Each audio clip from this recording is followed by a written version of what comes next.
एक बार तालियां चाहूंगा।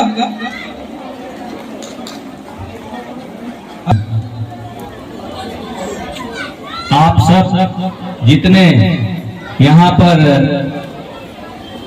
कांगड़ा वासी आए हैं, सबसे पहले आप सब अपने लिए जोरदार तालियां, जोरदार। क्योंकि अगर आप लोग वहां पर बैठे हैं तो जितने यहाँ पर कलाकार थे, जितने लोगों ने यहाँ पर अपना अपना हुनर दिखाया, वो आपके बिना और आपके तालियों के बिना उनका कोई गुजारा नहीं है। तो बीच में बाधा बन जाते हैं, उनका भी गुजारा आपके बिना नहीं है। तो इसलिए फिर से एक बार जोरदार अपने लिए तालियां बजाइए, क्योंकि आपके बिना दुनिया का कोई भी स्टेज उस स्थान पर नहीं पहुंच सकता जहां पर उसको पहुंचना चाहिए। एक स्टेज की गरिमा, एक मंच की गरिमा वहां नहीं जो सामने लोग बैठे होते हैं उसके साथ होती है। और आज आप यहाँ पर श्री रामलीला सभा कांगड़ा द्वारा आयोजित जो हर वर्ष यहाँ पर रामलीला का आयोजन करते हैं, और आप लोगों का चाहे आप मनोरंजन समझिए या एक संदेश देते हैं जो श्री राम भगवान जी ने हमें दिया था, लेकिन इस बार रामलीला कमेटी ने इसको बदलते हुए कि आप लोगों का कैसे और आपको इस रामलीला की तरफ आकर्षित किया जाए। जो हमारे बच्चे हैं, जो हमारे युवा साथी हैं, उनको कैसे मैदान तक लाया जाए, तो इन्होंने एक पूरे वर्ष इसकी तैयारी की और आज रामलीला को एक नया आयाम दिया कि यहाँ पर रामलीला के साथ साथ भजनों का, गानों का और बहुत सी चीजें आपको आने वाले दिनों में ये दिखाने वाले हैं। और इसके साथ साथ यहाँ पर आपको आपके बच्चों के लिए, आपके लिए मनोरंजन के लिए, कुछ खाने पीने के लिए भी व्यवस्था की गई है। यहाँ पर इस बार पहली बार कुछ स्टॉल लगाए जाएंगे, और मैं उसके लिए मेरे साथ आए हुए मेरे बड़े भाई, और आप सबको पता ही नहीं होगा कि कांगड़ा की नगर परिषद में पहले सीनियर वरिष्ठ कार्यकारी अधिकारी के रूप में इन्होंने पदभार संभाला है। इनको भी कांगड़ा की तरफ से बहुत बहुत बधाई। आप सब इनके लिए भी एक बार जरूर तालियां बजाइए, क्योंकि पहली बार कांगड़ा को सीनियर ईओ की पोस्ट दी गई, जिसमें RS वर्मा जी को सरकार ने भेजा, और आज आते ही उन्होंने कांगड़ा को चार चांद लगा दिए। कई प्रोजेक्टों पर ये काम कर रहे हैं। आने वाले दिनों में आपको कांगड़ा में बहुत सी तब्दीलियां नजर आएंगी, बहुत से कार्य आएंगे नजर। तो मैं आप सबका बहुत बहुत आभारी हूँ। और आज हमने विधिवत यहाँ पर रामलीला सभा कमरा, जो हमारी कांगड़ा की सभा है, जहाँ पर कलाकारों को अपने लिए बैठने की या तैयार होने की व्यवस्था नहीं दी, उसका भी आज हमने विधिवत उद्घाटन किया है। और इसके अलावा भी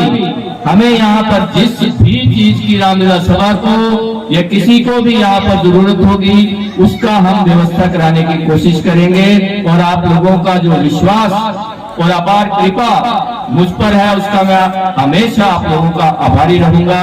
यह जय वर्मा कांगड़ा का प्रतिज्ञा है, आपका ऋण मैं कभी नहीं चुका सकता हूं, लेकिन इतना जरूर है कि कांगड़ा वासियों को जब भी मेरी जरूरत पड़ेगी, मैं आपके साथ हमेशा खड़ा रहूंगा, खड़ा था और भविष्य में भी आपके साथ खड़ा रहूंगा। मुझे आपसे सिर्फ एक आशीर्वाद चाहिए कि ऐसे ही आप सब मेरा साथ देते रहिए, कांगड़ा वासियों का साथ देते रहिए। और एक और वादा आज इस इतने बड़े उत्सव में मैं आपसे लेना चाहूंगा, तब आप सब एक हो जाना, क्योंकि एकता में सबसे बड़ा बात है। अगर आज कांगड़ा की ऐसी परिस्थितियों का सामना करना पड़ा है, तो हम सब लोग अलग अलग दिशाओं में बटे थे, तो कांगड़ा को एक होकर, जो श्री राम भगवान जी ने सिखाया था कि एक होकर हम किसी भी चीज को जीत सकते हैं, तो आने वाला समय आप सबका है। इकट्ठे रहो, एकता में बल है। कांगड़ा को खूब उन्नति की ओर लेके जाना है। और जितने भी लोग यहाँ पर बैठे हैं, जितने मेरे युवा साथी बैठे हैं, मेरा आप सबसे एक बहुत विनम्र निवेदन रहेगा कि आने वाले जो हमारा इस समय कांगड़ा है, आज हिमाचल प्रदेश जो है वो हमारे बच्चे नशे की ओर जा रहे हैं, और हम लोग एक पीछा छुड़ा लेते हैं कि ये सरकार क्या कर रही है, ये प्रशासन क्या कर रहा है। मेरी आपसे निवेदन है कि आपको इसीलिए इस रामलीला में अपने बच्चों को लेके आना है, क्योंकि रामलीला से हमें संस्कार मिलते हैं, श्री राम भगवान जी के आशीर्वाद मिलते हैं, और उनके दिखाए हुए रास्ते में अगर चलेंगे तो ना परिवार टूटेंगे, ना घर टूटेंगे, ना बच्चे नशे में जाएंगे। उन्होंने हमेशा कहा, उन्होंने मर्यादा दिखाई है, जहां उन्होंने मर्यादा दिखाई वहीं औरतों को जीने का हक दिया और औरतों को आजादी से रहने का हक दिया। उन्होंने संदेश दिया। अगर जब सीता माता जी वहां पर गई तब भी उन्होंने ये संदेश दिया था कि औरतों के बिना विश्व का गुजारा नहीं है और औरतों के बिना संसार की उत्पत्ति नहीं हो सकती है। तो इसलिए मैं तो औरतों के लिए हर बार एक चीज कह रहा हूं, एक बात कह रहा हूं जो आपको भी कहना चाहूंगा, और बहुत अच्छी सुनने वाली बात है कि जो अपने माँ बाप को, जो बच्चे अपने माँ बाप को स्वर्ग की ओर ले जाए वो बेटा होता है। जो अपने माँ बाप को स्वर्ग की ओर ले जाए वो बेटा होता है। लेकिन जो अपने माँ बाप को स्वर्ग में ही ले जाए वो कौन होती है? वो बेटी होती है। लेकिन जो घर को ही स्वर्ग बना दे वो बहू होती है। तो माता, आप जितनी औरतें, जितनी लड़कियां यहाँ पर बैठी हैं, अपने लिए एक बार जरूर तालियां बजाइए। आपके बिना ना घर है, ना परिवार है, ना संसार है। तो आप सबको बहुत बहुत बधाई।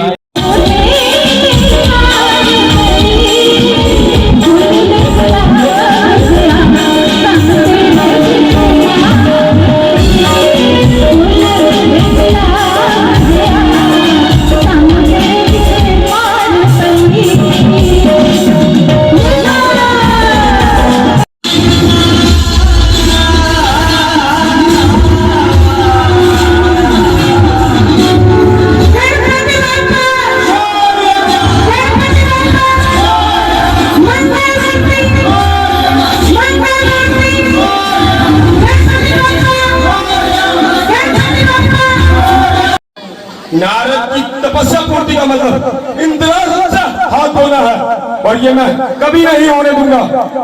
कोई है? आज्ञा महाराज। जाओ और जाकर अग्निदेव को बुला कर लाओ। ऐसी आज्ञा महाराज। मैं देखूंगा उसे जाकर कितना बल है तपस्या में। रह सकता नहीं कायम वो कि बल तपस्या में। तुम्हें आखिर